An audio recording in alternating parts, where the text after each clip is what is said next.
I could probably cut an extras together from all of this hilarious banter.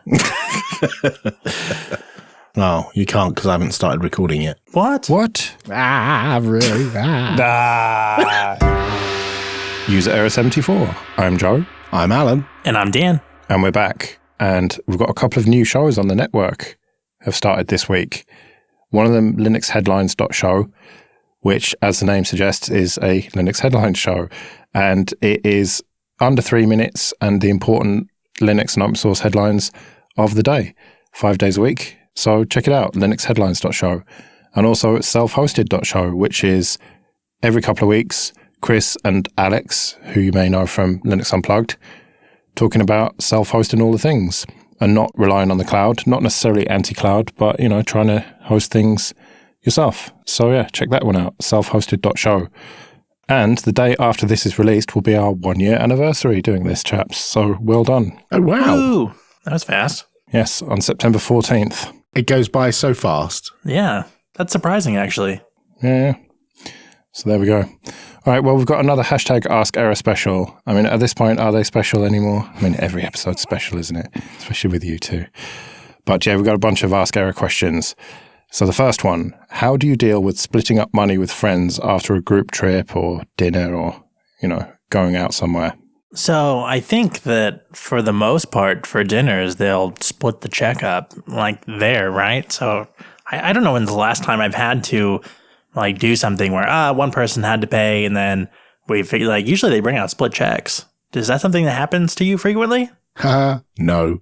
When we travel to the US, it's very pleasant to be in a place where the server will just say, do you want me to split the check? And they just figure out how much each person spent. That's very nice. And I welcome that whenever I'm in North America.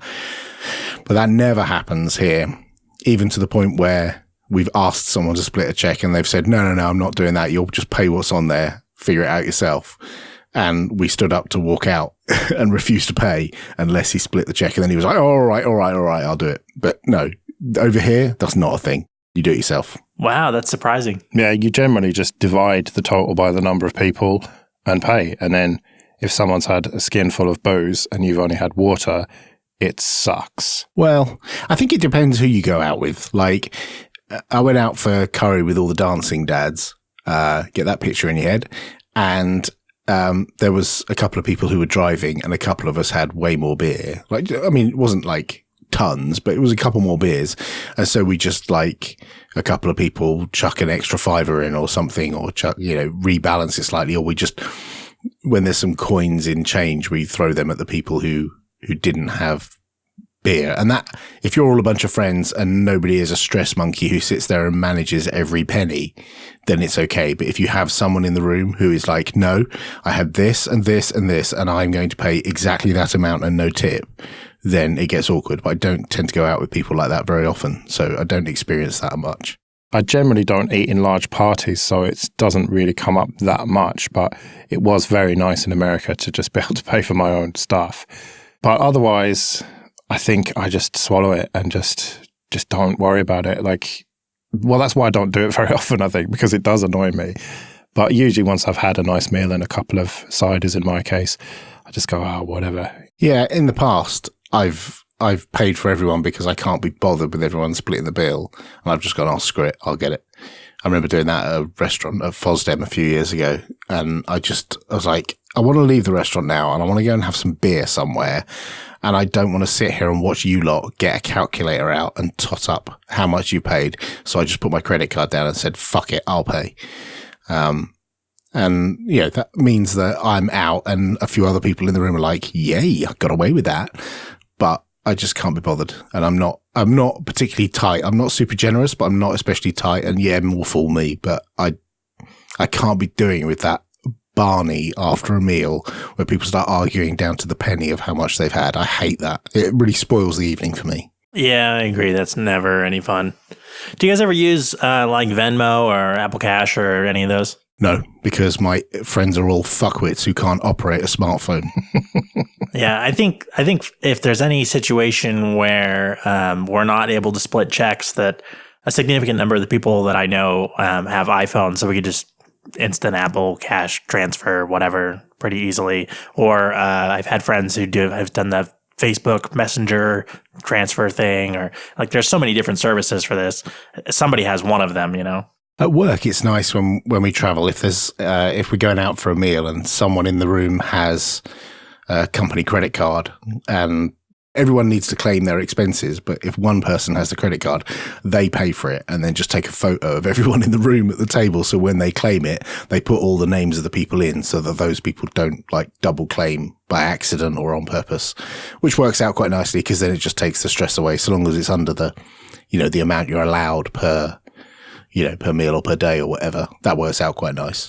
Well, when we did a stag do weekend, which was a really nice Airbnb, a huge mansion, basically, one of them, the best man, basically, he just fronted all the money for everything and then just divvied it up and sent everyone an email saying, right, you owe this much.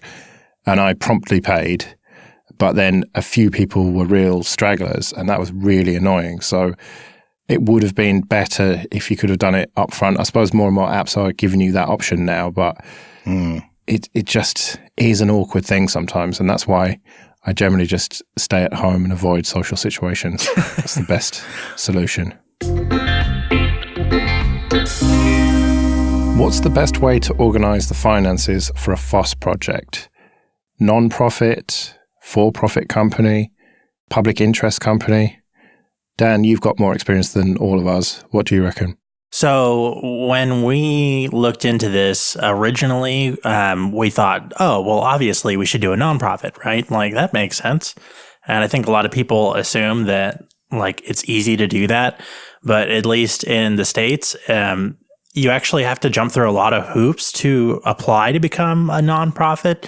And you have to prove to the IRS that you deserve nonprofit status.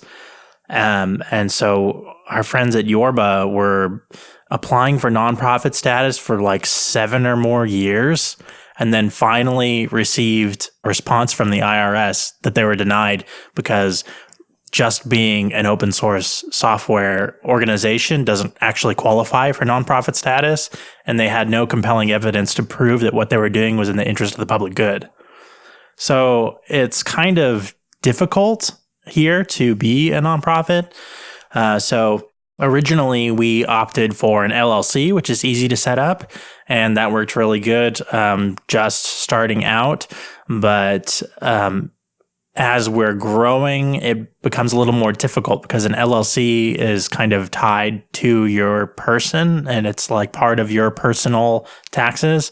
And so to have it actually be its own separate entity and have it not interfere with any personal tax obligations, then we have set up a corporation. And so we kind of have gone through looking at different things and ended up here where it seems like this is the way that's the simplest. And that's kind of what we're looking for is like, what is the easiest to maintain? Because we don't want to be business people. We want to be software developers, right? Well, Popey, presumably you think the best way to fund an open source project is to have a rich spaceman fund it for you. Well, that certainly helps. It's great for bootstrapping a project, but it doesn't work long term. And there are other projects that don't do that, which are successful. But when you look at things like Ubuntu Mate, where they get donations and people throw subscriptions and a little cut of merchandising sales and so on, diversified around a few ways to receive money, I think is one good way to do it, with someone being responsible for deciding how that money is spent, which is basically what Martin Wimpress does with Ubuntu Mate. Funds come in from various places and he divvies up how that money is allocated to developers to either create applications or enable features or whatever it is. But, he's building on all the work that the Debian developers did in the first place to package a load of stuff that he uses, and the Launchpad build infrastructure and hosting and all of that stuff. So, there's a lot that he's not having to pay for, that when you look at another distro that's created from whole cloth, like Solus, for example, where they don't have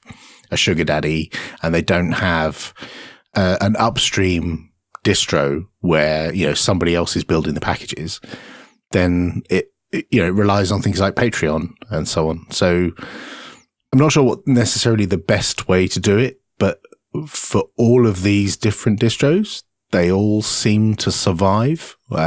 The popular ones that have a decent, number of users, which equates to a decent number of subscriptions or, donations or whatever that means. They seem to survive. So I don't think there's a one size fits all for financing open source projects. So it would seem, but I get the feeling that a lot of the smaller ones are just one person's personal finances that they just kind of juggle and hope they won't get in trouble for. I don't know what examples you have of that. I'm sure there are some. I don't know off the top of my head of any distros that are one-man band balancing, money going through their own personal account and hoping the taxman doesn't find them. I don't know of any that do that. Well, it's not necessarily hoping the taxman doesn't find them, because I don't think there's necessarily anything wrong with doing it that way. It just means that it's tied to one person, single point of failure, that sort of thing. You don't have that infrastructure. But that's a separate factor from financing. Like, that's just, one person having the keys to the kingdom. Like, whether it's financial keys to the kingdom or they've got the passwords to the root server and nobody else does, it's just another factor. How is yours structured, Dan? Like, if you, the bus factor and all the rest of it, if you went away, let's say you retired to a tropical island, let's make it more fun, what would happen? Like, would you have to sign things over, or is it all set up in a way that the project is fine? So that's actually something that we changed when we moved from an LLC to a corporation.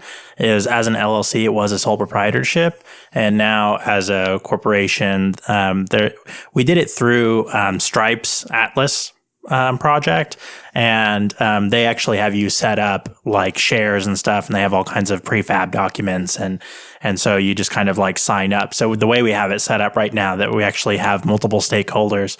So if someone were to die, like there's all kinds of legal documents about like what happens and what happens to their shares, and so it's all kind of like taken care of in a very generic way that a bunch of other people have already done it. So, are you aware of other distros and projects using the same model as you then? I don't know. I don't know if other people are specifically gone through this process. For us, I feel like it was good because, like I said, it's more of like, we're software developers. We're not like business school graduates, right? So it's like having a template where a pretty well-known and respectable brand has said, hey, this is a way to help you get everything squared away legally. I think that more people should look into that if they have no idea what they're doing and they're interested in having things set up so that everything's kosher and they don't have to worry. Yeah, I know Martin on Ubuntu Mate set up a team of what are called guardians, which are there, in case he gets hit by a bus or, falls ill or whatever. We can continue the project working, and we haven't lost the keys to the kingdom. So I think that's a good thing to do. I think he did it after he saw another project fall apart because someone disappeared. Either they went AWOL or, unwell or whatever it might be. There's a number of reasons why a leadership person in a project could disappear. And so that, struck home with him. So he decided to set up this Guardians thing for Ubuntu Mate. So that he's less likely to have that as a factor, in the future. I think regardless of how the actual legal entity is structured, that it's kind of interesting when you look at it from this perspective, because users kind of have ideas about like what they think legal entities mean or what they think that like motivates people. And I don't know, for us, like, money's never been the motivation. It's just kind of the fuel, and it helps us get where we're going. But I don't think it really matters what kind of legal entity you set up as far as like what that means for how the actual organization is conducted. I think it just means that you're setting up more of a structure or a safety net or like a contingency plan. Do you swear in front of your family? And if not, why not? Fuck yes. So I actually have a funny story about when Cassidy James got married. I attended his wedding, and I stayed at his family's place because they had an extra room. And they were like, "Hey, we're going to play some games. It's game night. You want to play?" And I was like, "Hell yeah." And everybody was like, "Whoa, no, we do not swear in this house." I was like, "What? Who sweared?" Are they quite religious? I think so. I think it's just maybe that Midwest thing. I have no idea, but it was total culture shock for me. Good job you didn't say fuck yeah. Yeah. But yeah, I do feel like there are certain family members that I'm less inclined to swear around, but then other family members where it like doesn't matter at all. I don't know. I think it maybe some older people where you're like, it doesn't really seem like my grandparents. I won't really swear around them, but like my mom, it doesn't matter. I swear a lot when I'm around my parents because they swear a lot, basically. So, that's not really a problem. And my brothers and everything. Yeah, we all swear quite a lot. I think like when there's elderly relatives, you kind of tend to try not to swear as much as possible. I'm surprised that you swear in front of your kids, Popey. So I was doing that for comedic effect, but I do. I didn't used to, and I remember being wedged in the car in between two other cars, and I had Sophie in the car. This was a few years ago, and I was trying to get the car out, and I was getting irate, and I said, "Sugar." I went, "Sugar." And she said to me, and she said, "Dad, why do you say sugar?" And I said, "Because I'm not allowed to say shit." and she was like, "Oh, Dad." But we started watching a TV program called Taskmaster recently. I say recently, there's been like 8 seasons of it. And I heard about it a couple of years ago from a random woman on a train, and we started watching it with the kids on a Saturday night, and they love it. And there is a lot of swearing in that. Greg Davis, the main presenter, swears quite a bit. But it doesn't matter because they're just words and they're not directed at people, and it's not meant aggressively. It's just part of the conversation, and they're just words. It honestly doesn't matter. And so I don't care that they're watching programs where people swear. And in fact, Sam plays video games with people who swear a lot, and he watches some YouTube streams. Most of them are family friendly. Some of them people swear. And I don't really mind, so long as he knows when to moderate his own speech. And he does. He knows not to swear at school. He doesn't swear on the football pitch. He's in control of his vocal cords, and he knows what to say and when's the right time to say it. And sometimes he'll swear at me in a jokey way, saying exactly the same kind of things that I would say to him. So, yeah, I swear. I don't swear a lot around the kids, but I do swear sometimes, and I don't think it's a problem. They're just words. I do find it hard when I'm doing other shows apart from this and Late Night Linux, where I'm not supposed to swear. But I do find it like you end up being more sort of precise with your language. You think a bit more about it rather than just effing and blinding all the time. I don't think we're effing and blinding all the time. I like to think that I'm in control of the words that come out of my mouth, but I'm a lot more relaxed on this show than I like on Ubuntu podcast. I think I've probably sworn like twice in 12 years. And someone came up to me in the pub at FOSS Talk Live in London and said, "Do you not think you're ruining your Radio 4 image by going on user error and swearing all the time?" And I wasn't quite sure if he was joking or whether he was serious. And he kind of went, "Huh, just joking." And I thought, actually, that's kind of hit home a little bit. Oh, is that why you try not to swear as much on this anymore? No, not at all. It's fine. But every so often, there's that little man sitting on my shoulder that I remember from the Harrison pub in London earlier in the year. Every so often, it reminds me. And I think maybe not go overboard, not unnecessarily, but, for a bit of comedic effect or for emphasis, there's nothing wrong with it. That's kind of an interesting idea, though, right? Is that we go online, and in these kind of broadcast formats, we do swear, right? But there are people that when we're talking directly to them, we wouldn't swear around them, even though they have complete access to these formats, right? So is it kind of like we just don't expect them to listen, or like it's their own fault for listening, or like, why do we do that? Well, my nana, who's like, I don't know, in her 80s or whatever, she would never even, she probably wouldn't even understand the concept of a podcast, never mind have access to this. I mean, someone could play it for her on a phone or whatever, but she would never, ever listen to this. And I would be reluctant to swear. I mean, I might say shit in front of her, but I definitely wouldn't use the F word. I love the fact that you call it the F word, and yet you will say it on this show. I know, but it's because I'm just thinking about being in front of her. But the very worst word, I definitely wouldn't say.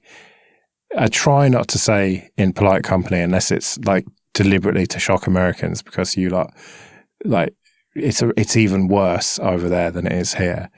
But on air, I don't think I've ever said it. It's quite an aggressive word, but the thing is, it's one of those words, and all of those words are the in inverted commas bad words are different depending upon where you are on the planet and who you're speaking to. You sit with an Aussie, and these words will come out really gently and fine and very matey, in the same way that we'll go, you prick. They'll say those same words, but meaning them in a loving, friendly kind of way to their mates. But you go to some states in America, I realize it's not the same everywhere. Some states in America, and you use those words and you are persona non grata. And yeah. But also you've got to think about the, context. If I'm in a business meeting, I'm not going to use those words.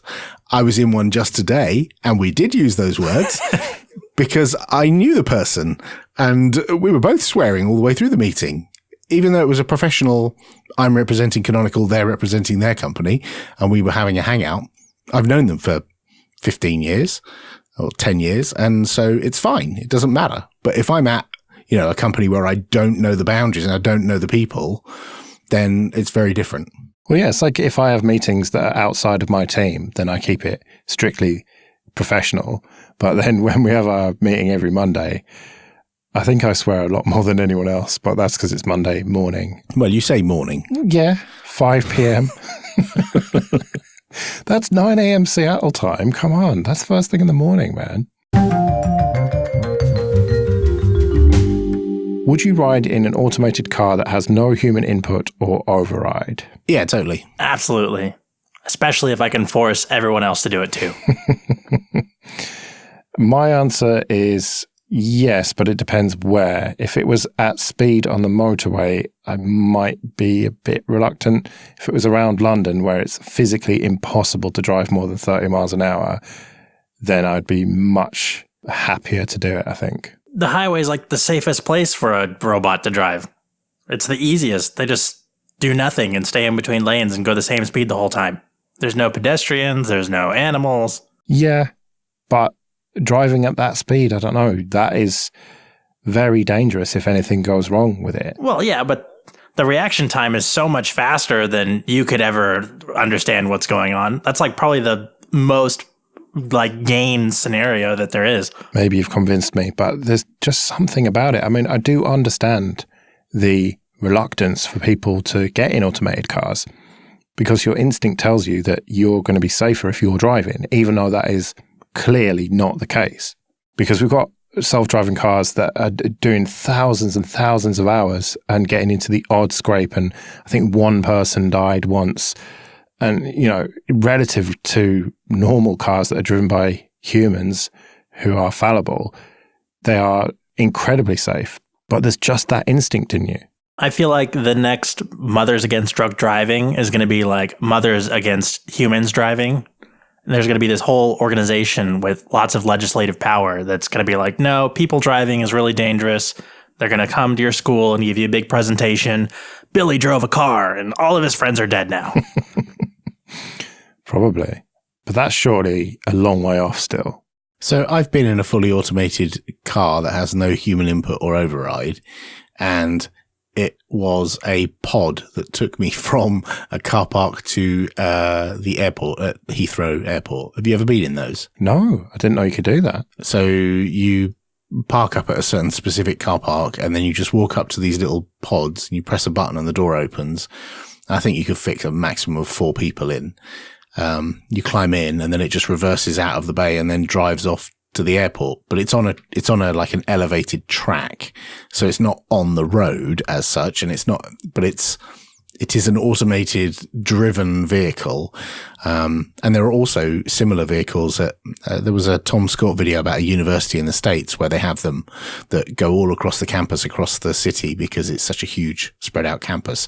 And they built these things like 30, 40 years ago, with 1960s, 70s technology, and they've been keeping them running all the time. And the kids hate them because when it's snowing, they can't get a snow day because these things keep running even through the snow. It's like the joke they say. But on a real road, I find it difficult to believe that will happen in my lifetime because the legislation will just make sure that there's always some way for the human to take over. So I'm not convinced that on the road it will ever be possible for you to have like a Johnny Cab from Total Recall. But even then you can take over the Johnny Cab. He's got a lever that you can pull and drive yourself. I think it's a hypothetical that will not happen in our lifetime.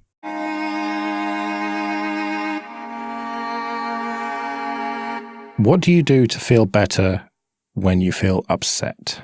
I'm really bad about eating my feelings. I'm one of those. I'm like, oh, I want ice cream. I want pizza. I'm going to get all the bad food. I had a crap day today. I'm just going to sit here and eat everything. Yeah, I do that to some extent as well. And also drink heavily.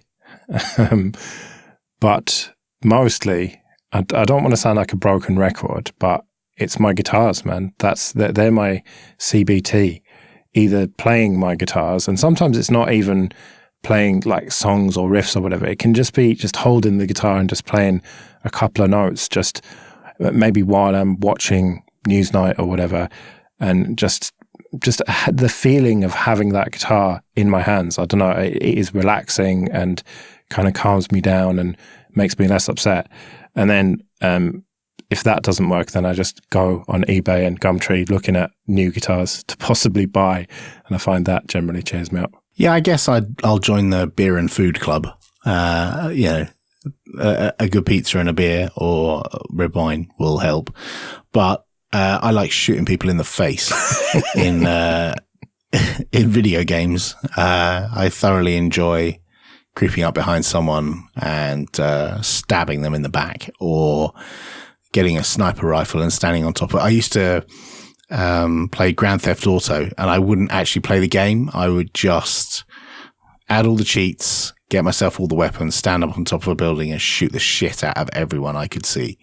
And yeah, that probably puts me on a list somewhere, but thankfully I have no opportunity to get hold of a gun, and I'm quite happy sitting at my desk shooting people and not going outside shooting people. So yeah, I quite like doing that. I feel, it gives me quite a release to be able to, just like, pick people off from a distance. Have you ever exercised out of frustration or upset? I hear that people do this, but I have no interest in doing this at all. But they're like, oh yeah, I was upset and I went for a run. And I'm like, no. Yeah, no, not at all. No, I have been to the gym when I've been a bit upset, and lifting a load of weights does make you feel better. It does release endorphins, definitely. Exercise, there's no doubt. There have been countless studies that exercise, well, healthy body, healthy mind sort of thing. So it does seem like the kind of thing that I should do, but I'm just far too lazy to be going running, especially when it's freezing cold outside. Do you know what kind of quality of life improvement there would be if I could be like, oh, I'm pissed, I'm going to eat some broccoli and do push-ups? Yeah, instead of delicious pizza and beer and Netflix. Yeah, I'm at the checkout with, a bottle of whiskey, a frozen pizza, and a pint of ice cream. What if you run to the store and run back? Surely that helps. There you go.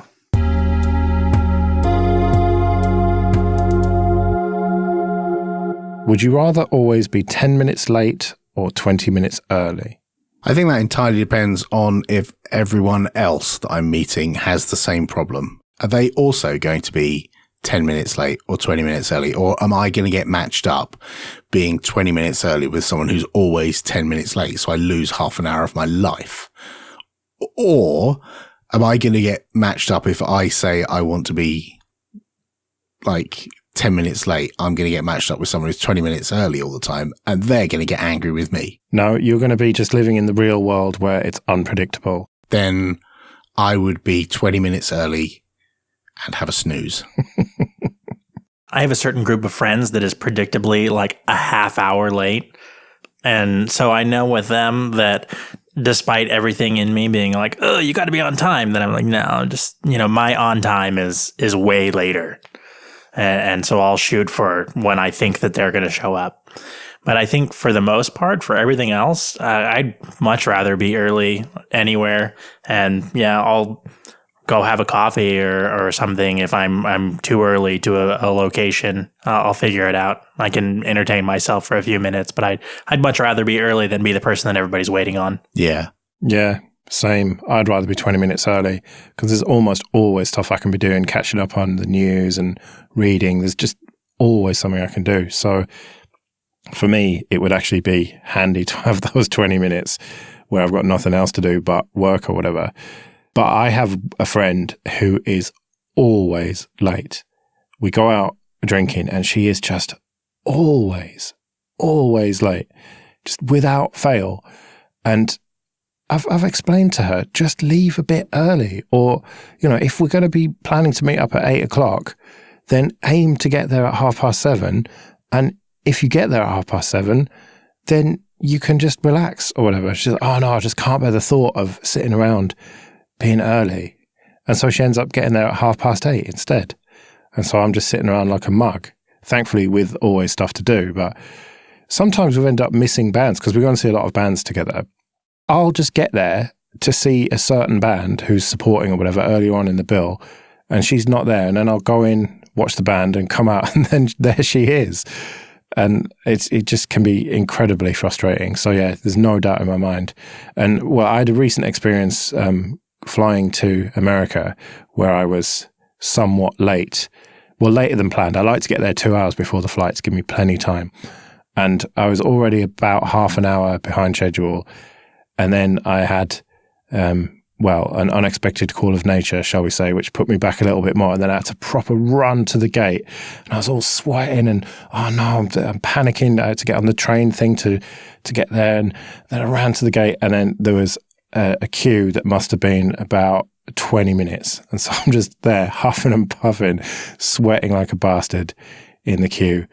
And I would have much rather have been 20 minutes early for that. Thank you very much. And walked nicely. We have a couple of people at work who, when we go out for a social thing, when we're at a company event, we'll always tell them the wrong time so that they arrive on time. Yeah. We'll always tell them that the thing starts half an hour before. So we have to try and tell them verbally before anyone announces it in a Telegram channel or anything. So we're like, yeah, be there, be downstairs in reception at 7:30, and everyone else will be there at 8, and they'll rock up at 8. So it's always a wise thing to do for, you just got to factor around people. I used to have a best mate who was always late, and I've watched him get ready, and he would get ready at like 2 minutes to whatever time he's supposed to be at the destination. He will start getting ready at the time he's supposed to be there. And I'm like, aren't you supposed to be there now? He's like, yeah, there's plenty of time. Don't worry. It's like, okay.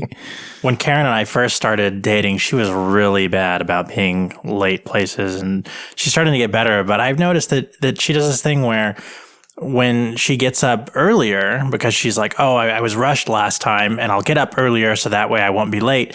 Then she adds more things into her to-do list in the morning, right? And so she ends up being late still anyways.